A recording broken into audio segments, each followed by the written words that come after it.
Wow, look at that view. This game is just amazing to look at. I've never spent so much time in a game rotating the camera slowly around my character like this.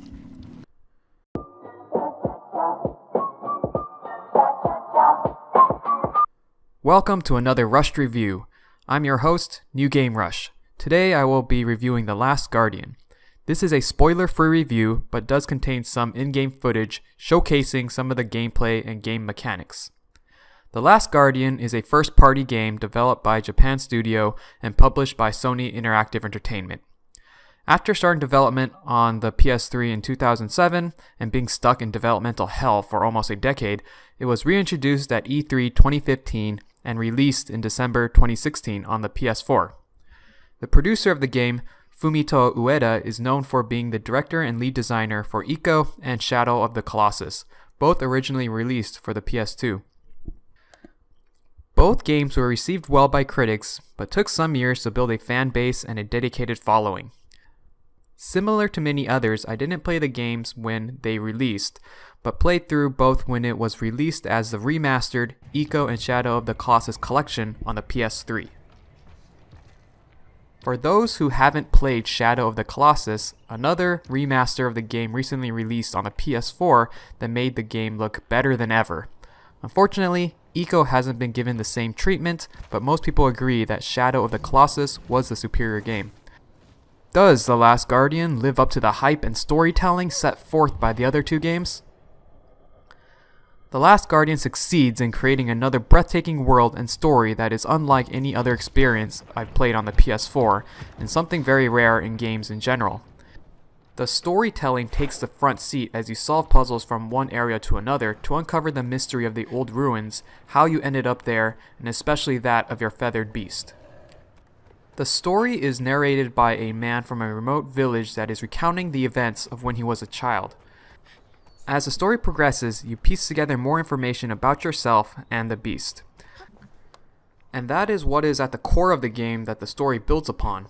The relationship you build with the beast during the 10 to 15 hour journey. The fact that the boy is never given a name, but the beast is named Trico from the first scene, emphasizes the main character of the game is Trico, and you're there to help him or her on its journey. If you're an animal lover, relate to animated movies involving anthropomorphic animals, or one of them vegans, this game will tug on your heartstrings. Don't kid yourself, Jimmy.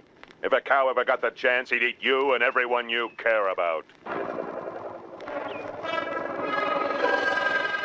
On a side note, in Japanese, the beast's name is Toriko, and in Japanese, Tori means bird, and Ko means child.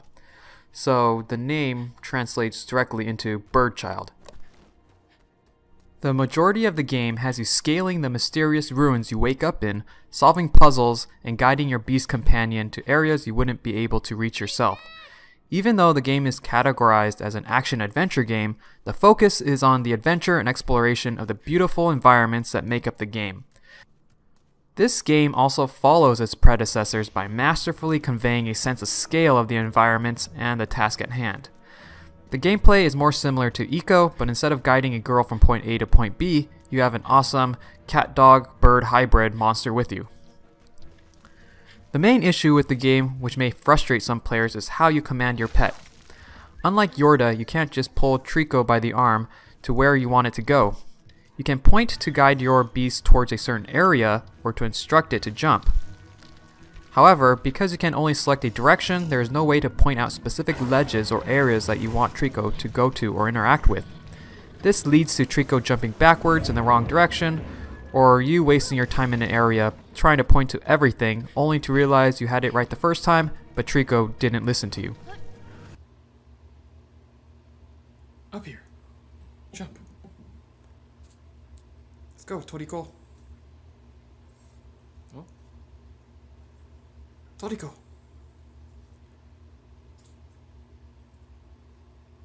Oh no. Toriko. Toriko, jump. Toriko, jump.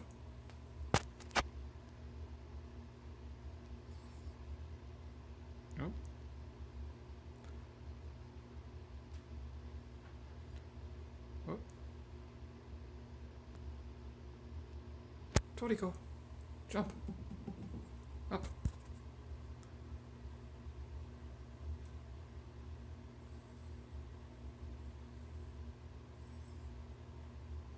Toriko. Up.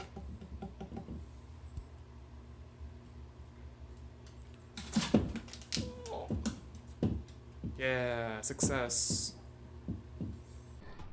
Together with a poor camera angle in confined areas, these factors may detract from the overall experience. If you're expecting action like Shadow the Colossus, you will be disappointed.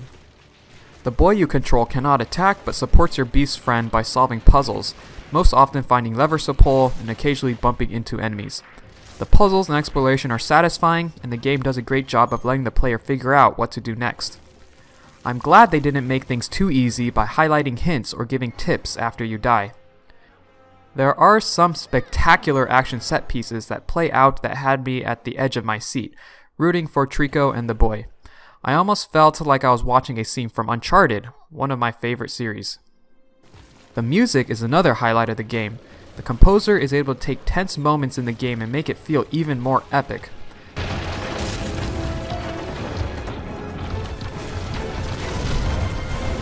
Other times, a subtle or omission of music was perfectly suited for when you are exploring a seemingly desolate cave or structure.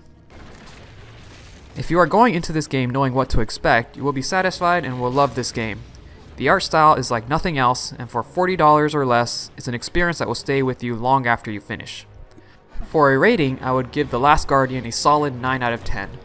Leave a comment if you think The Last Guardian was worth the wait, or what your biggest criticism was. Thanks for watching. This is New Game Rush signing out. See you all again soon.